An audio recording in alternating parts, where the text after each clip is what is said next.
Alors, je dois parler des débuts de l'école François Béat.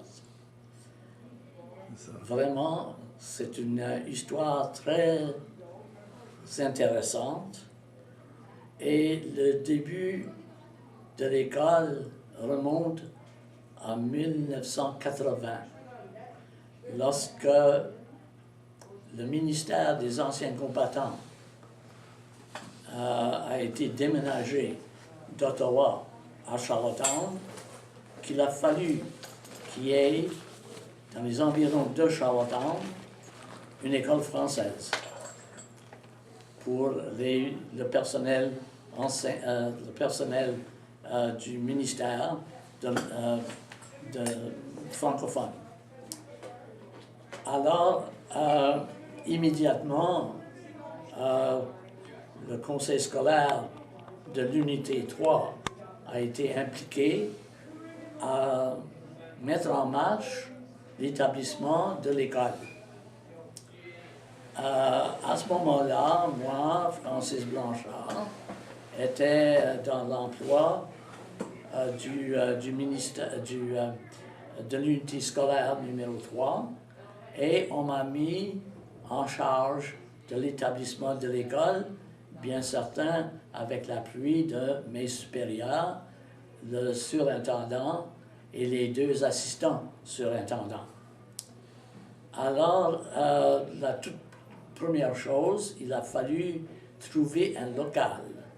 Je n'étais pas moi-même impliqué à trouver le local, un local propice pour quelques classes d'élèves francophones. Le surintendant a réussi à obtenir un local dans l'église Spring Park United sur l'avenue Kirkwood, ici à Charlottetown.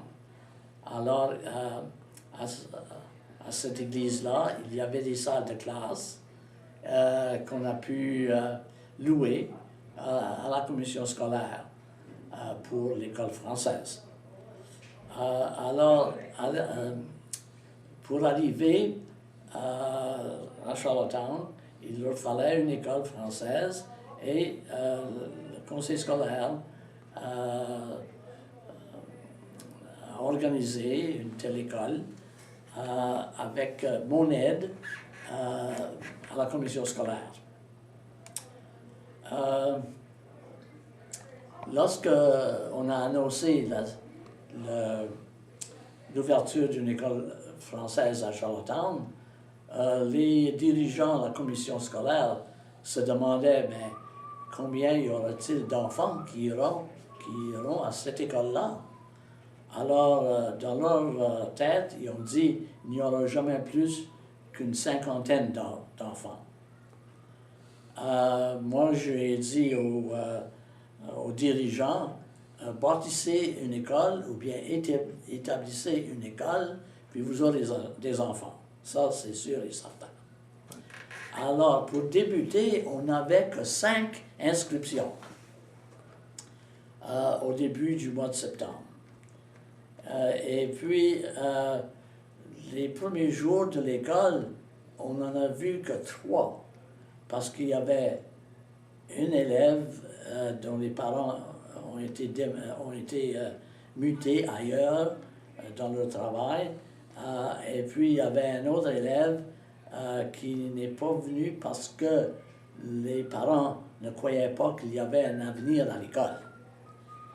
Mais peu de temps après l'ouverture de l'école, le jeune garçon en question est venu à l'école, finalement. Alors, pour commencer, on n'avait que 3 enfants inscrits à l'école. Peu de temps après, d'autres se sont présentés à l'école, et à Noël, il y en avait 11 en tout. Alors ça, c'était les tout débuts de l'école. L'école se nommait l'école française de l'unité 3 au tout début. Et ça a été, c'était ça son nom pour quelques années. Je crois que 3 années plus tard, on a décidé qu'il fallait un nom officiel à l'école. Et puis nous, le personnel de l'école, ainsi que moi-même, comme coordinateur du programme, nous avons choisi le nom François Buot. Pourquoi?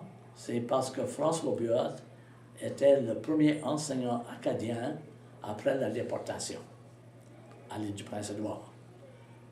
François Buot est né à Rustico.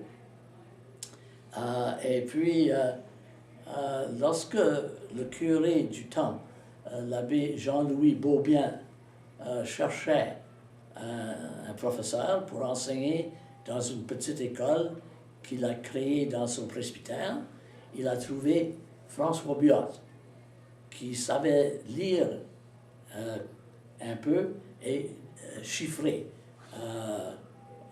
quelque peu. Alors, il l'a embauché comme le professeur de l'école. Voilà pourquoi nous avons décidé de nommer la nouvelle école l'école François Buot. Alors, pendant plusieurs années,